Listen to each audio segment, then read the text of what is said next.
Hey everybody, Dr. Nick here on Feel Good Friday. Wow, I need a haircut and a good shave.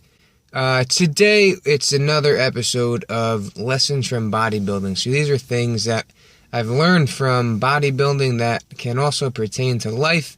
Today we're talking about why you cannot judge people.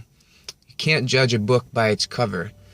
So in bodybuilding, in the gym, let's say you see someone lifting very light weight. Now you could judge them as being weak because they can't, say, squat as heavy as you or as heavy as you've seen other people squat. But maybe that person is doing a light day, a light training day in higher reps. Or maybe that person is on a deload week where typically you drop some weight. Maybe that person's at the end of a drop set. So maybe they just did a lot of heavy weight and stripped the bar, and now they're repping out to absolute failure, and it looks like they're struggling with light weight, but really, they started with heavyweight.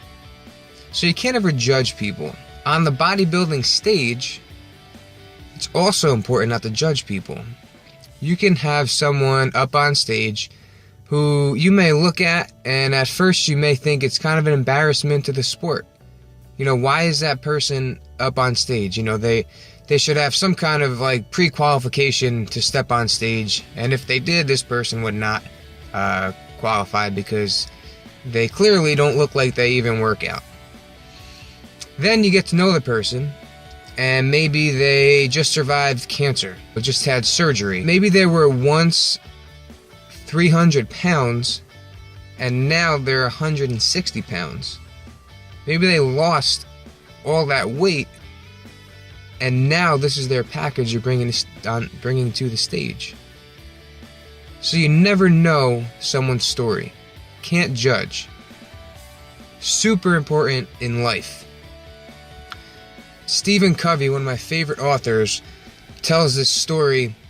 Imagine you're on a subway, and you're sitting in the train, and you see a father and like 3 young kids, and the father's just sitting in his seat, and the kids are running around like crazy, making noise and being disruptive, and the father's just kind of like staring into space, and he's kind of just out of it and oblivious to what's going on.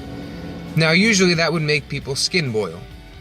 They would be looking at that father and looking at the kids and saying, my goodness, I know, how terrible is that? If I did that when I was younger, I would have gotten this, or this would have happened, and how terrible.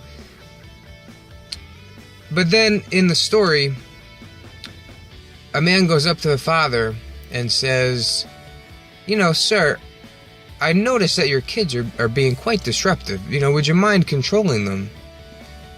And the father says, oh my goodness, I'm sorry. He said, I'm just a little out of it. We just left the hospital. Their mother just died of cancer. I just lost my job last week, and now we're on our way back to an empty apartment, and I don't know what's going to happen. That's what's called a paradigm shift, which means it's a change in mindset. So it's a change in the way you view the world. It's not a change in what's happening in the world. It's a change in your glasses or goggles that you view the world in. Now, you may be more likely to help that man, to help try to control his kids. Maybe play a game with the kids. Maybe try to calm them down. Maybe try to help the man, talk to him. But it's a completely different mindset once you got to know the situation. Don't judge people. You never know their story. Thank you so much for watching. Be sure to like, comment, subscribe, and we'll see you next time.